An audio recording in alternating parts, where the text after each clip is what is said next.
Are we gonna do it? Hello! Thanks for coming to our panel, you guys. Woo! It's a delight that there are people here who we actually don't know. Yeah. Thank you. Yeah, so...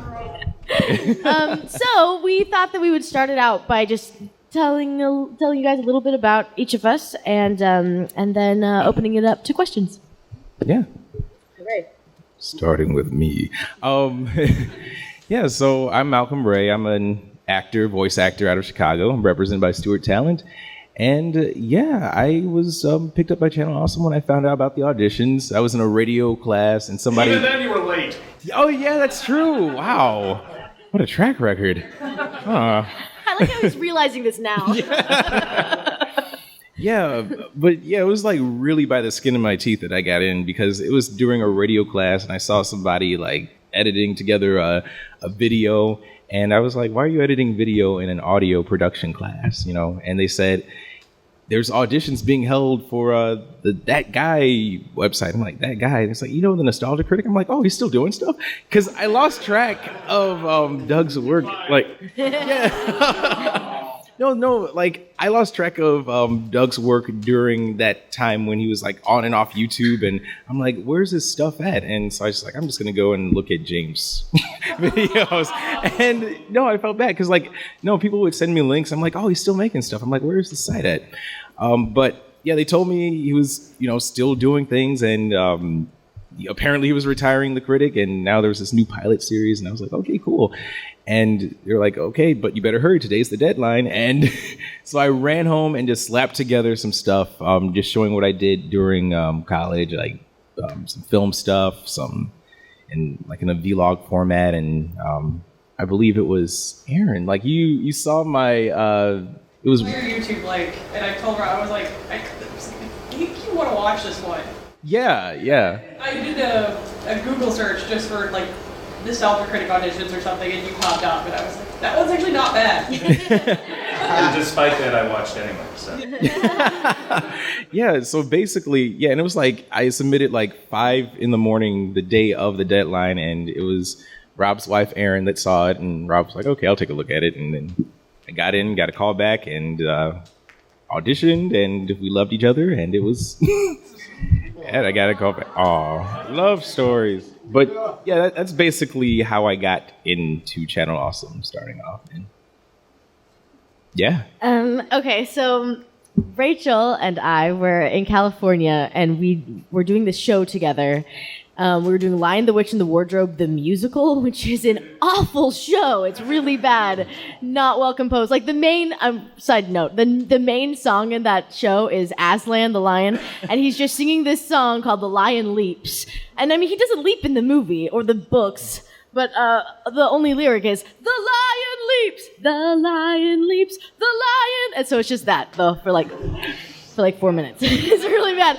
So the cast kind of had like a lot of inside jokes about it, and I searched, Lion, the Witch, and the Wardrobe stuff, and I found Doug's 5-second movie clip, and it's awesome. It's like the girls are running up to Aslan after he's been like resurrected, and they're like, "How did you do it?" And then Aslan just goes, "Because I'm Jesus," and it's hilarious. And so the cast loved it. The whole cast was like quoting it the whole run of the show. And we got to Chicago, and one of our friends sent us the link to the auditions. And he's like, do you remember that weird 5-second clip that we were sharing around? That dude's having auditions in Chicago. We were like, what the crap? So that's how I met Doug. And all y'all. Oh. I came to the channel after my musical, The Lion, the Witch, and the Wardrobe, failed. It was a joint collaboration between Rob and I. I wrote The Lion, he wrote Leaps. So. No, I'm Barney. I'm Doug and Rob's father, and along with Jim J. Roz, I manage the studio, which is west of Chicago.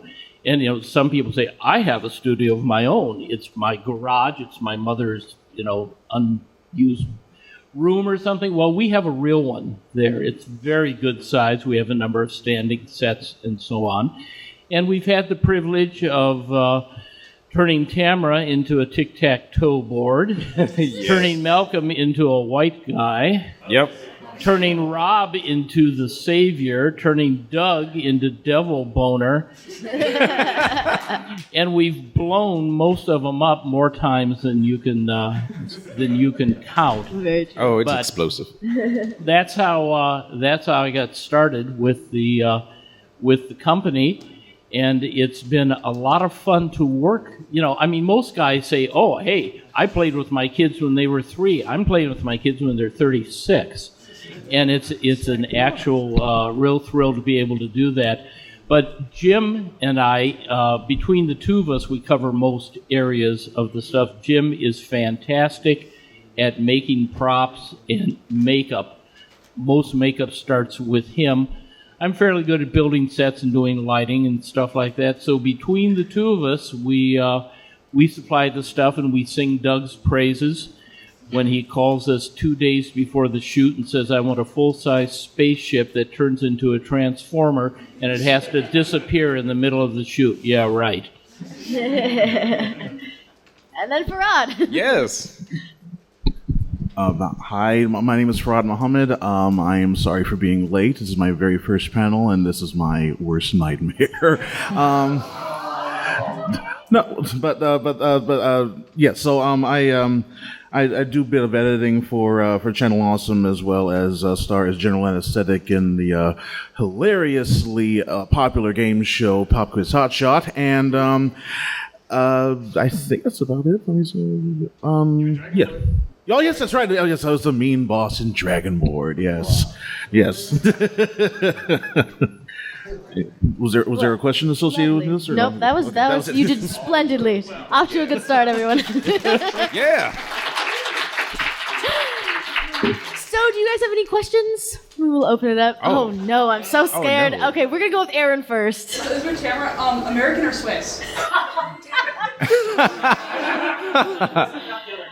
So the cheese or the people? Okay. We're cheesy people. I do like cheesy people. All right, Rob. Cheddar or Gouda?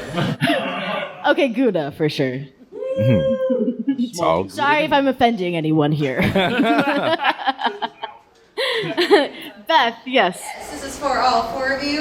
Tell us about how you auditioned and what that process was like. Oh man. Did you do you want to just go from? Yeah, I've basically I didn't have to audition to be their father, but at the time that all this was sort of starting, they were living at home with us, and I said, "If you don't let me play, I'm going to kick you out." So, As a father should. Yes, rightfully so. Rachel and I both wrote a song. We had to make a submission to get into the audition, and so we wrote this song together.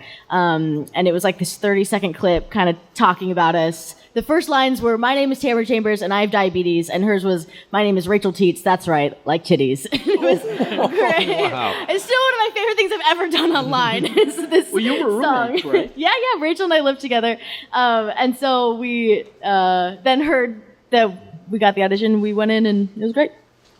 Mine was just kind of like a wacky vlog sort of format. I talked about this earlier. I was just cutting through me talking about a little bit about myself, what I do, and just by kind of really mugging the camera and just cutting back and forth to some video, some short films that I've done at Columbia, and that's pretty much it. Just me acting all goofy and silly, and Rob apparently liked it. Thank you, Rob. That's what got their attention.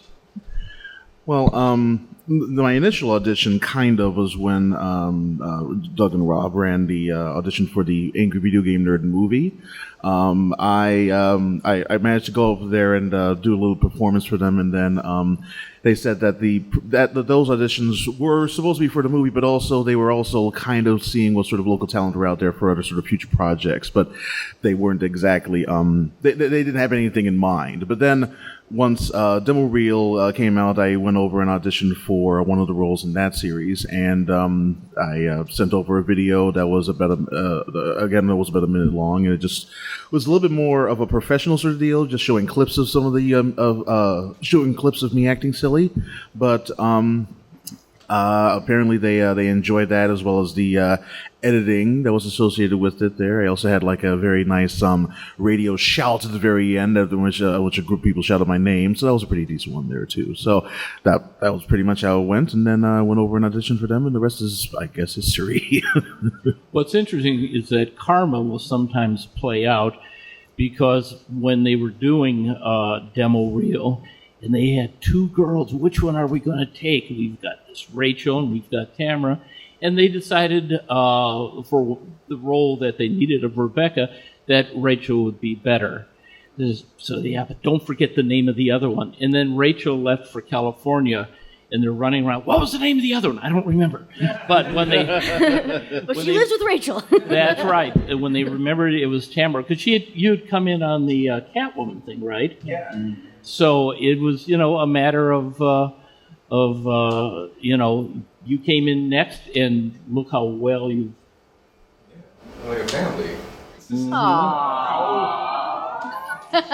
That's Malcolm's noise for everything. Oh. Oh, and by the way, we're supposed to be telling the truth about Doug here. Oh, man.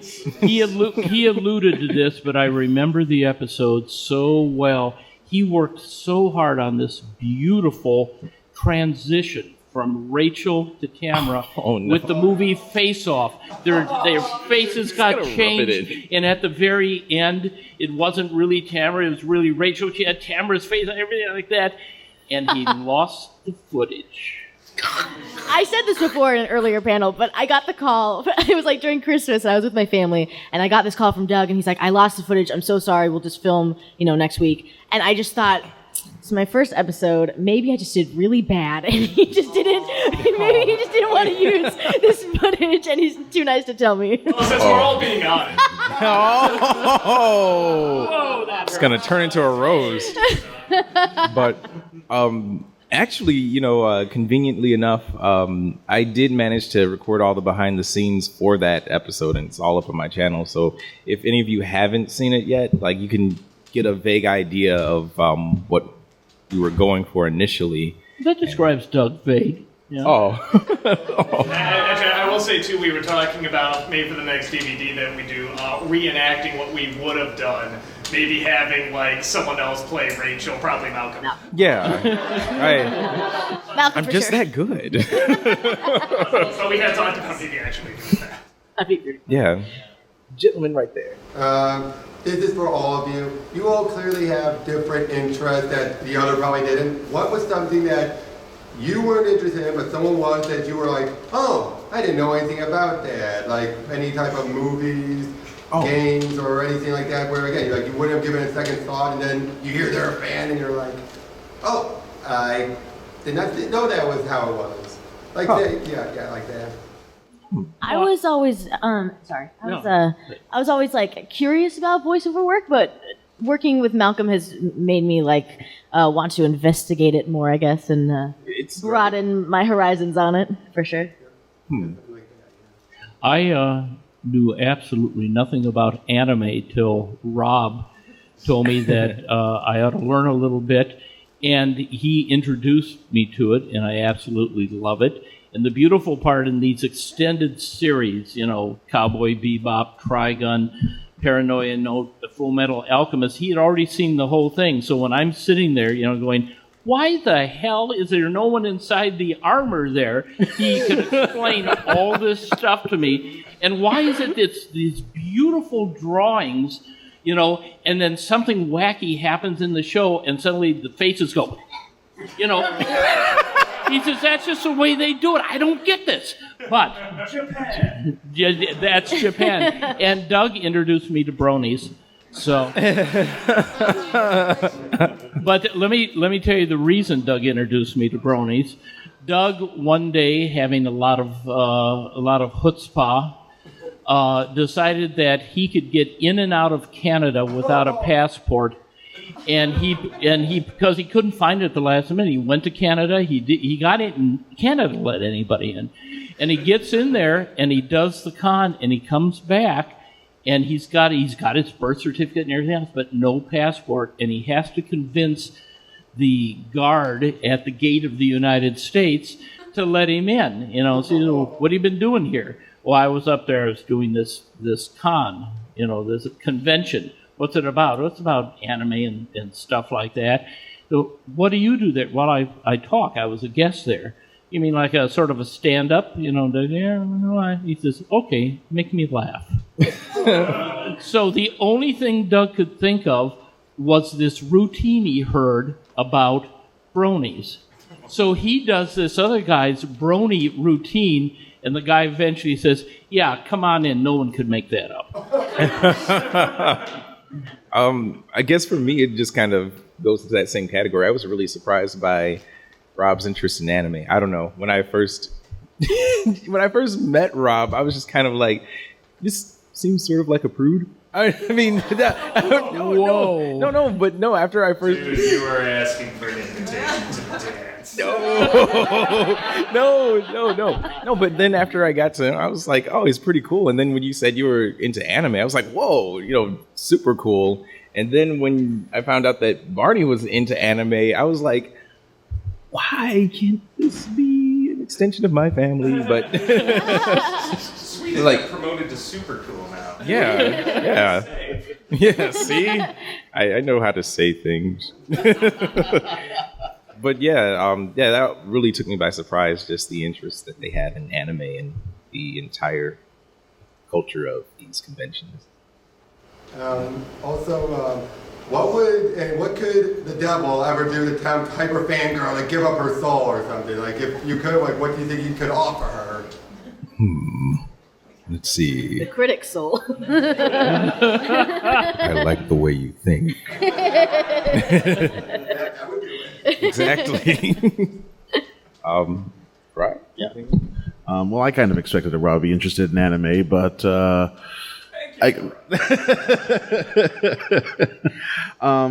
guess I was a bit surprised that I knew that I found that Malcolm was interested in Dragon Ball Z.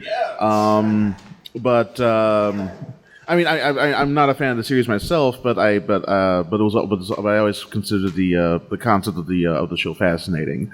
I don't think any of the other panelists here would know that I was a fan of Atari until I started talking about it for about 5 hours straight. And The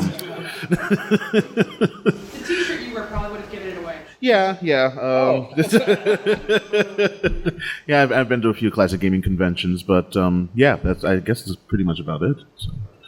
I should say that Rob has tried to get me into anime, and I still have his copy of Cowboy Bebop at my house. I've got to watch it. I'm sorry. You're the one who At took least he's watching. I had to watch through Gilmore Girls on Netflix, you guys. Thank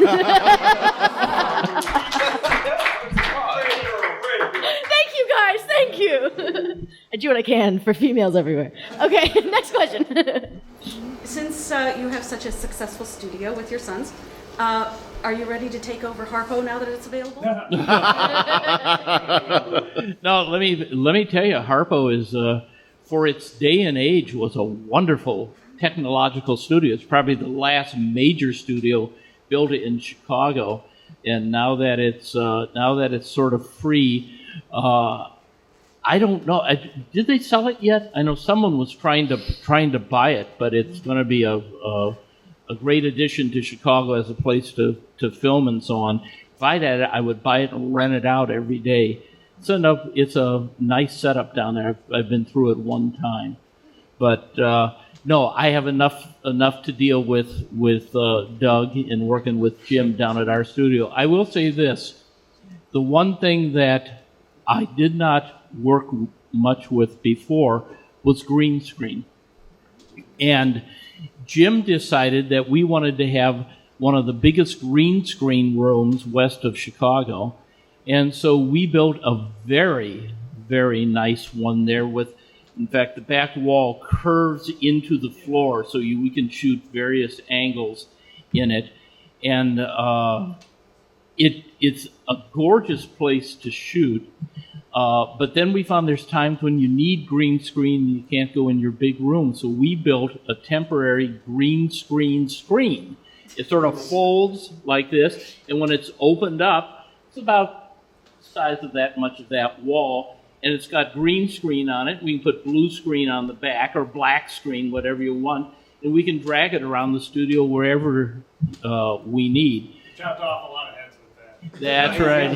That's right. That's right. We used it for the singing heads in the Haunted Mansion. We held our green screen in front of us and sat there and sang our little hearts out.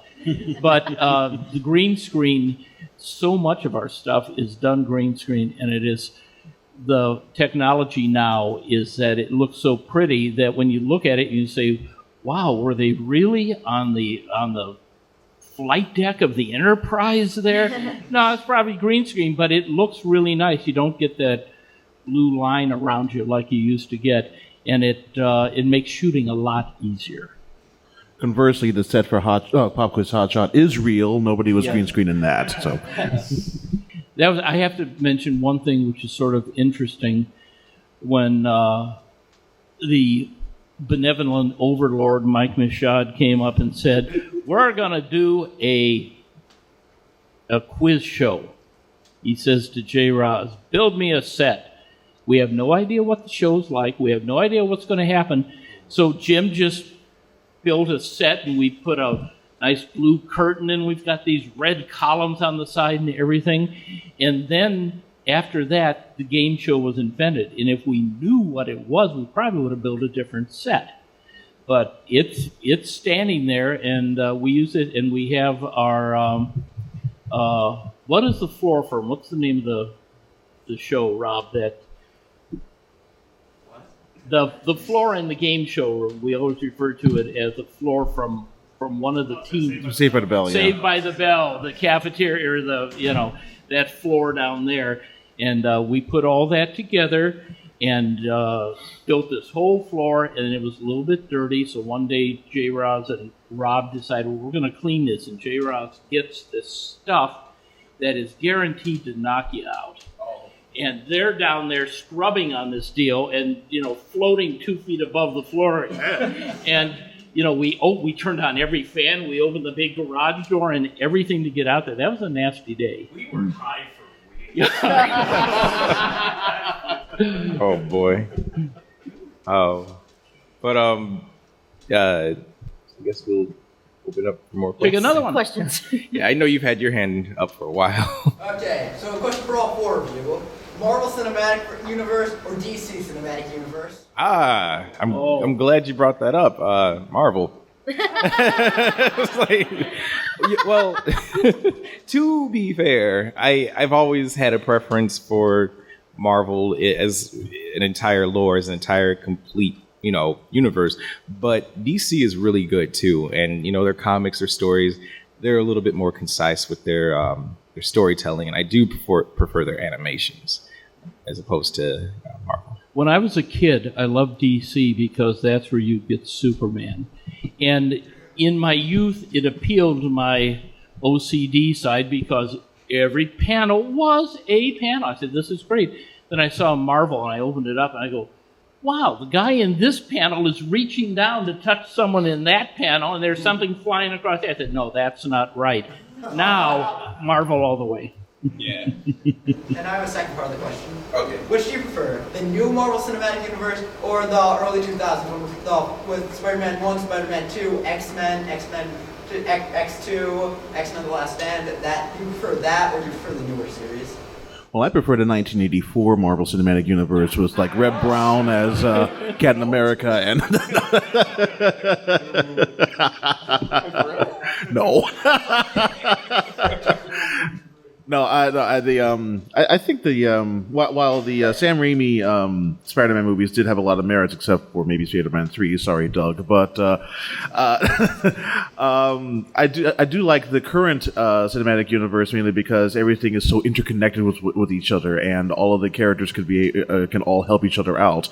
I don't know why they don't help each other out in their solo movies, but there you go. But yeah, but the way that these newer movies are shaping out are really providing a great amount of entertainment. Plus, Robert Downey Jr. can't go wrong with him there. Oh, that's true. I guess I would have to say I prefer Gilmore Girls. No, I'm totally kidding. Totally kidding. I prefer Marvel over DC, and I prefer the new universe for sure, because I think it gives such a good name to, like the superheroes that they're doing aside, like, I think it just gives such a good name to comics, because the movies back then, they were enjoyable to me and probably to us all, but, like, to a more mainstream audience, I feel like they were kind of, nah, these are lame, and whereas now, like, everyone watches these movies. I think it's super cool, and it brings, like, everyone together. Yeah. The early 2000s Marvel Universe, it was very, separated and...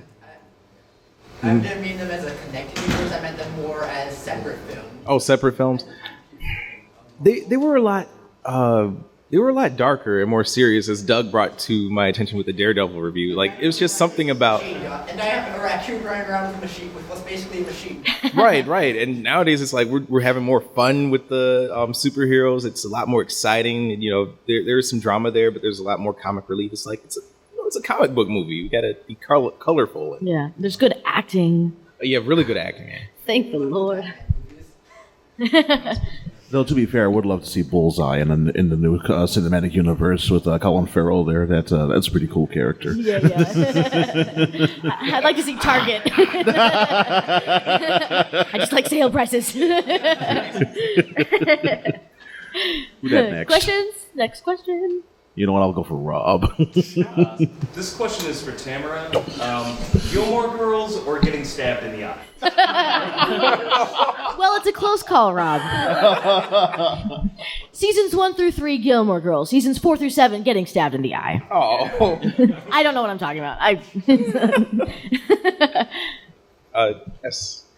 So, what are you guys' thoughts on how the pilot for Pop Quiz Hot Shot turned out? Well, I thought it was great. I'll tell you, that was the first time, and I mean, I've worked on the show since the beginning, but that was the first time I saw the whole thing actually edited, put together, and so on, even though that's about the 7th one that we shot.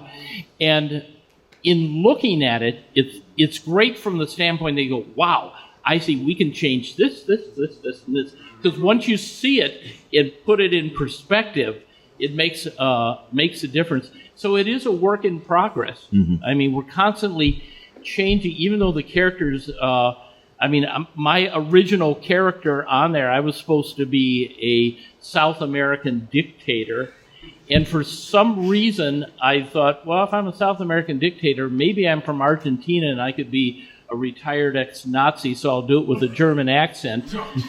So Rob immediately changes me. Instead of being a South American dictator, I am Colonel Kink on there. So things keep on evolving. The question list keeps on getting shorter and shorter, because one thing we noticed in the first one was just question, over and over and over. We said, we got to have a little more action in here and stuff like this. But we're still working on it. Mm-hmm. Definitely. Yeah. It's a work in progress, for sure.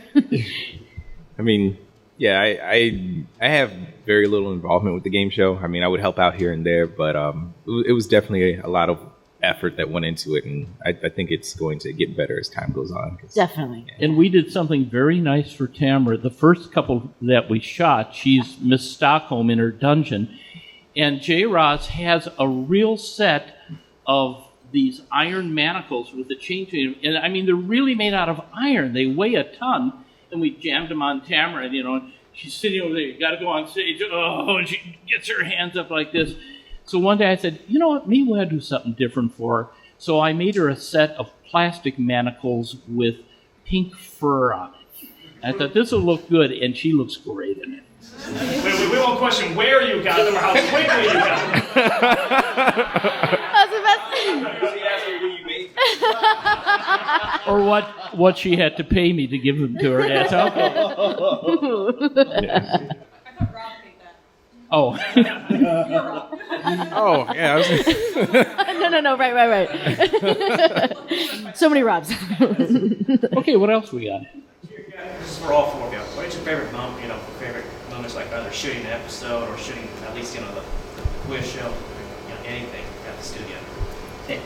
Well, my favorite Well, just in terms of a sheer experience, my favorite time in the studio was when I was behind the scenes of the Blood Rain review with the Nostalgia Critic crew, as well as the Cinema Snob and Spoonie and Linkara. I mean, it was a massive event, and I was glad I was a part of it in some way, shape, or form. I got to meet Spoonie.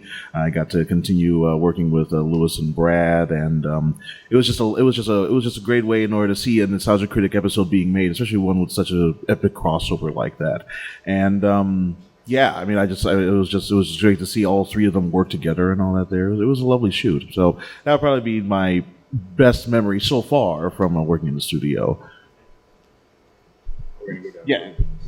Oh, my turn, man. I mean, there's been just so many great moments being on set of the Nostalgia Critic. It's just kind of hard to choose. Man, want to come back to me? Just don't steal the one I'm doing. We'll see. I mean, it's just like filming each of the episodes are just really fun. Working with the Walkers and you guys and Jim and everyone is awesome, and it's a really good time.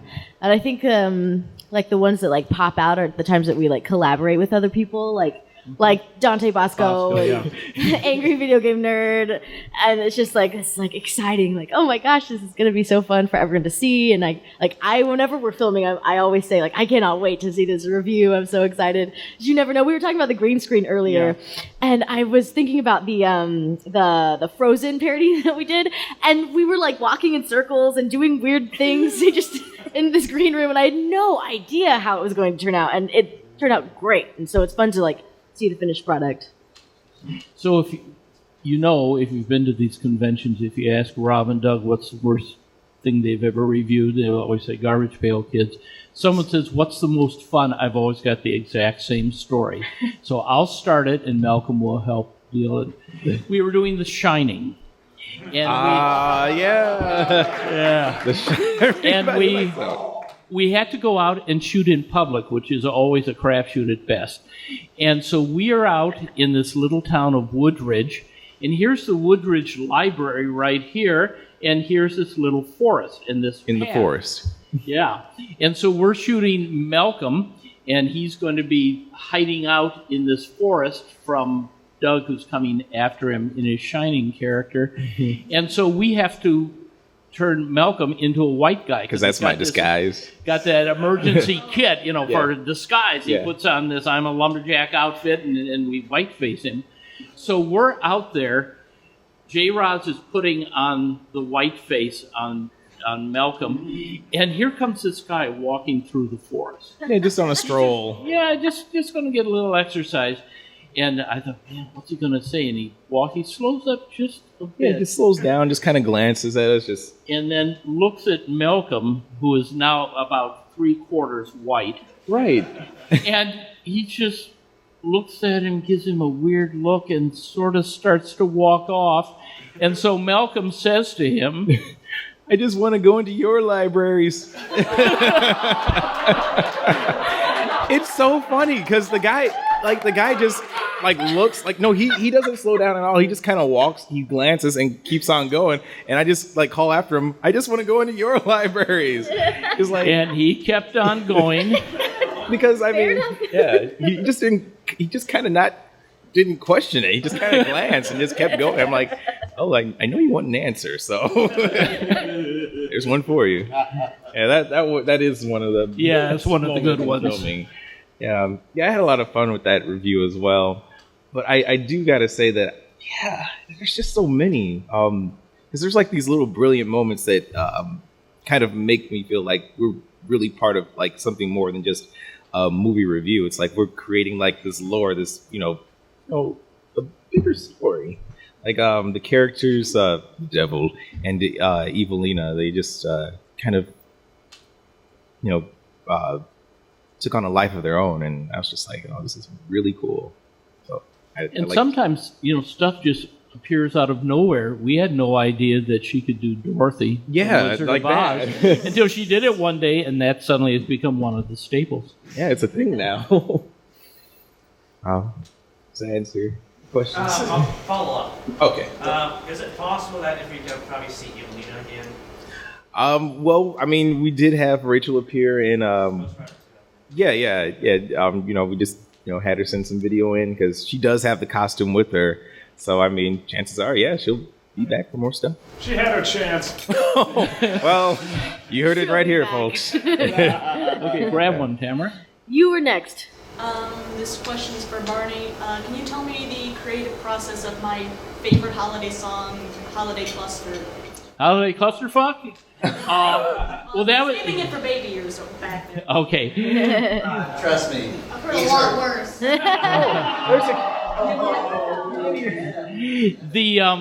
This was sometimes the most of the musical stuff I do for Doug. First, I'm a decomposer. Doug says, yeah, well, that's true. Doug says we're going to have Malcolm as Black Willy Wonka in the Wonkavator, and I want to have the music from the original film, but of course we can't use it because it's copyright. So decompose it. So I use the same orchestration. I turn the melodies upside down just enough so that we're not going to get sued, but everyone goes, wow, I know what that is. So, but at the time that we did this was quite a bit earlier, Doug comes down to me and says, I want to do this song for the holiday here. And I said, well, how's it go? And so he sings it to me. Now, you have to understand, Doug is a wonderful singer. He's done operatic stuff and, the stuff that he does on the side, commercial things. But when he's trying to get an idea across to me, it doesn't always come across quite so good. And so he'll say, okay, I want this song, holiday cluster, holiday, and I'm sitting there and I pick, well, did you want this melody? Dun, dun, dun, dun, dun, dun. Yeah. I said, do you want it repeated exactly like that? Yeah. So between the two of us, we make this thing together. We orchestrate it. We take 3 or 4 takes recording it. This was in our house. This is before we even had the studio. And then once he did that, he just put it on a tape for playback. And he and a friend of ours, Victoria, went out to our Magic Hill, which in Naperville is this beautiful hill that goes up. It's a playground hill, but it goes up to the top and drops off. So if you shoot low, it's every time you see Doug running across a mountaintop, it's the hill in Naperville. And he went out there and he shot that. And I thought, is this going to be any good? It was a great song, and it was a lot of fun to work on it. Me? Yeah. Holiday clusterfuck, that's it. What were the favorite episodes? I came a little late, so I don't know if you answered this already. What were your favorite episodes you guys have done?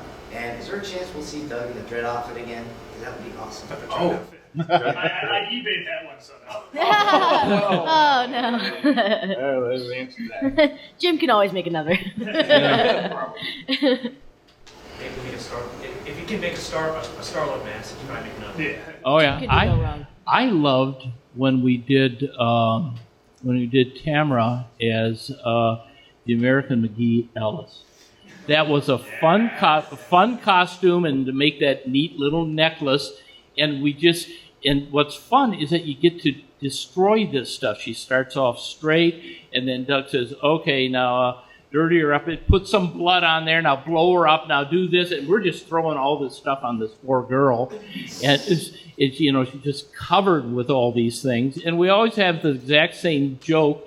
She's covered with blood and everything. And I'll say to Jim, did you use the water-soluble blood? No, I use the indelible, And what do you like? I loved filming the Alice Wonderland review because the characters that came out of that were really great. There were so many characters that we played, and those were some that really stuck for both of us as well. Carrot Juice and Malice were really cool. Yeah, I got to say that's probably one of my more favorite episodes is being able to play Carrot Juice because it was so different from any other character that I've played on. It's very Beetlejuice, whoa, hey, and I get to act kind of crazy, whoa, and just it's very free, and so you can go in different directions with this character. He's like he's rabid, he's kind of zany and just it's crazy. So you never know what you can do with him. I had a lot of fun with that character. Well, I haven't been in any Nostalgia Critic episodes yet, but no. No. Okay, you're right. But I think my favorite thing that I've been in so far would have to be Dragonboard. It was a lovely experience to shoot with the walkers and to act with all the different actors and all that. And the character of LeBron, I just loved playing. It's just this very, very not really evil, but very mean, but also oblivious boss. He's just. We know that Tamara did the Princess Diaries 2 with Doug as Hyper Fangirl, but Malcolm, would you want to do a review with Doug as a character or as yourself? Yeah, sure. I mean, it all comes down to what the script calls for, and I can totally sit there next to him and give my little input. And I could be the Benny. Yeah, Hyper Benny. You kind of started to with Princess Diaries too. At Yeah. first, just like the gun, but then you start to get invested too. Like, come on, girl, what are you doing? Right, Benny was my favorite part of that episode. Yeah. That was a really interesting review. Yeah, like we were constantly there. That was fun. Yeah. Since we've over the last couple of panels have asked you to review certain things as far as like Doug, what would you want Doug to review? Oh man, it's pretty interesting. Yeah, Dragon Ball Evolution. Well, no, that would be one. I would be interested to hear his opinion on that actually. But a lot of the movies that I would have requested Doug to review, Brad usually ends up reviewing them. It is really funny. I don't know. Yeah, I guess that's more of Brad's bag. Like some of the more obscure movies. But yeah, there was this one movie called Miami Connection. I don't know if you guys saw Brad's review of that, but it's just so obscure, cult, underground sort of stuff that it kind of like falls into like Brad's scope of things. So Quickly, I think I heard that Rift Tracks might be doing that this year too. Really? I think. Oh. I think it's part of their Indiegogo thing they did earlier this year, if I remember correctly. Okay. Yeah, so you might want to check that out. Yeah, definitely. I want Doug to review a really bad horror film so that we can do like horror skits. I think that'd be so much fun. Like super cheesy.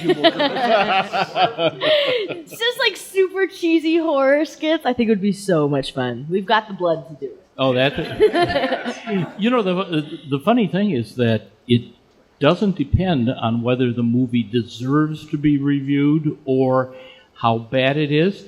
Doug's main criteria is, can the review be funny? Yeah. And sometimes I'll say, oh man, this is a terrible film. Why don't you do that? I can't find anything funny about it.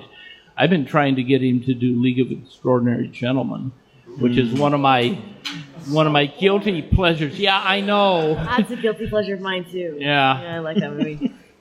Too soon.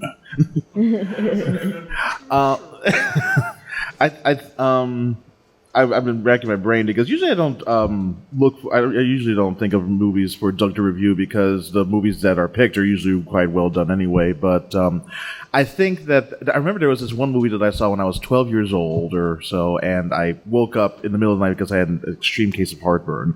So I just went over to the living room and turned on the television, and some movie came on called Transylvania 65000.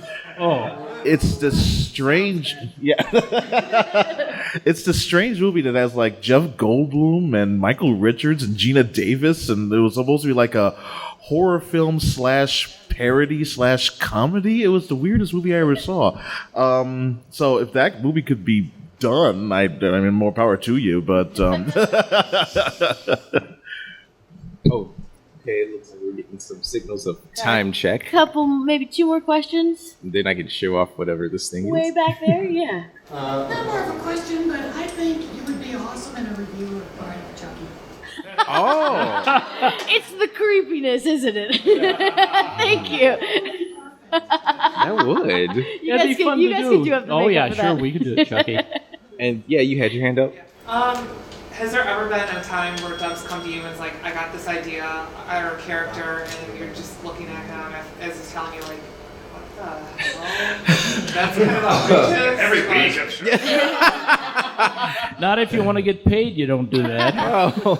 I mean, Well, whenever I see the script, I kind of go like, huh? I just kind of look at it like, okay, this is going to be interesting. But I guess the one time where I was just kind of like, oh, like I just kind of like just slumped back in my seat was when I got the script for the Catwoman review.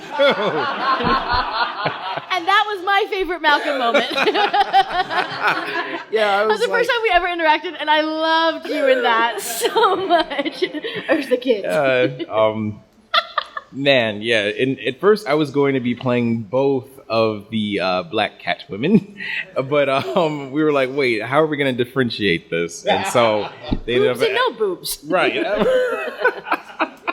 Yeah, so they ended up having to, call in Orlando for the Halle Berry Catwoman. But yeah, I was like, man, I don't know if I can do this whole, drag thing. Nothing against, drag or anything. It's just like, I don't know. I just feel so, I don't feel like I fit into, portraying the drag nature of Eartha Kitt. It was weird. I know it came out really well. It was funny, but I don't know. I just was like, I don't know if I'm doing this right. I just feel really awkward doing it. But yeah, that's the only time I was just kind of like. Just to let you know how it's normally done. Normally, we shoot on a Tuesday. On Monday, J. Roz and I are usually in there building whatever Doug needs, or planning out, looking at costumes, planning out makeup. Normally, about the Wednesday or Thursday before, we get emailed the script, which is normally 2 or 3 pages long. Bits of dialogue, bits of what's going to happen. Unless it was the script with the nerd for the Turtles, which ran about 400 pages long. So it was. I will say this for that script. I said to Jim, "Wow, did you see the script that Doug said for the Turtles? What do we have to do?" He says, "I don't know. I didn't read it." We just asked him. The characters are always outrageous, but they're characters that I would never ever get to play anywhere else. So it's kind of like exciting. Yeah, when you see him, it's like exciting. When would I ever play a version of Sexy Dorothy? Right. Anything. Who the fuck likes Sexy Dorothy? So it's kind of exciting because it's something that, no one else is going to let you do. Anyway. We do have one advantage with Tamara. When Doug and I were out looking for the Sexy Dorothy outfit. And the fact that a lot of these things, like if you want to be Dorothy from Wizard of Oz, it's a kid's costume. Well, that's her size. So we can get this stuff and it fits her. No, originally it was just going to be Dorothy in a sombrero, but every outfit there was sexy. There was no normal Dorothy outfit, so we said, and I just saw there's the only one that has the Sexy Dorothy. I just said that out loud. Who the fuck would get turned on by Sexy Dorothy? so we're just like, let's just write that into the script.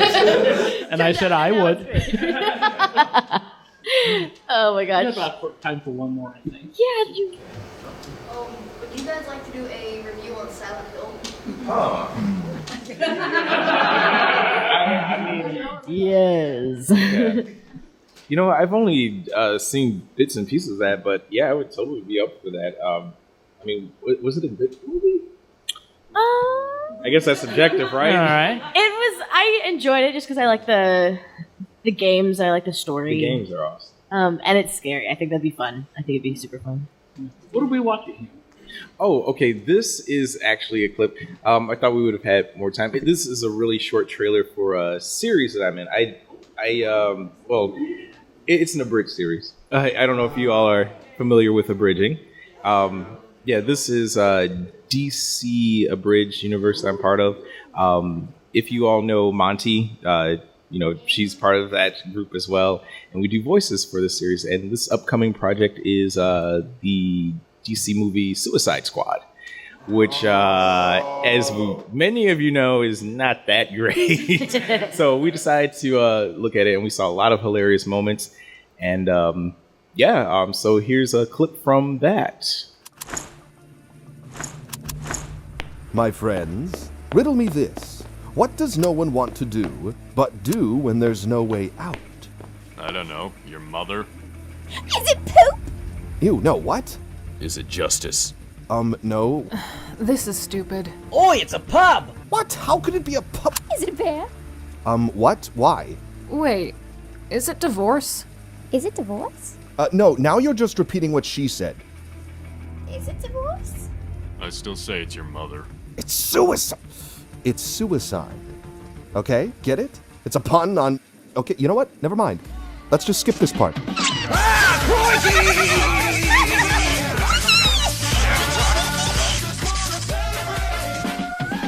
You can tell how awesome we are because of this music, eh, mate?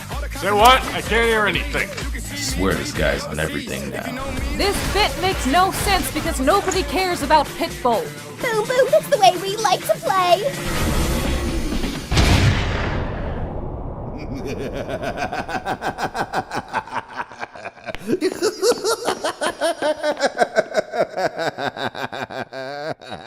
Admit it. You can't look away, can you?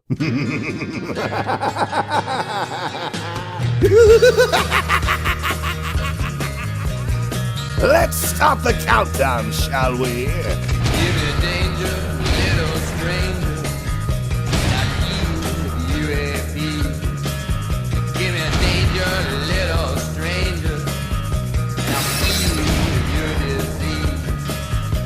There's nothing in my dreams, just some ugly memories. Kiss me like the ocean breeze.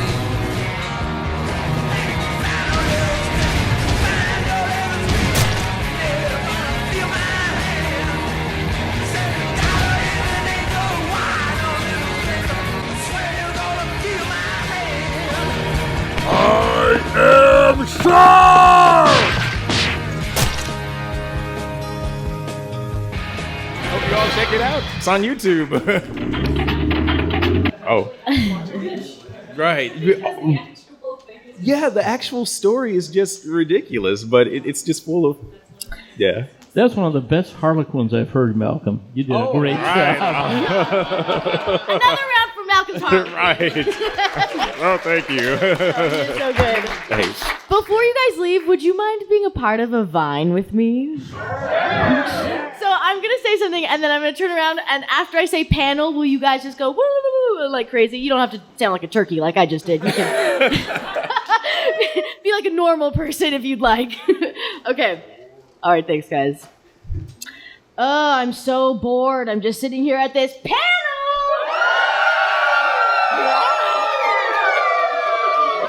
Thank you, guys. Thank you so much. That's great. But, yeah. You guys are awesome. Thank you for coming. Yeah, thank you.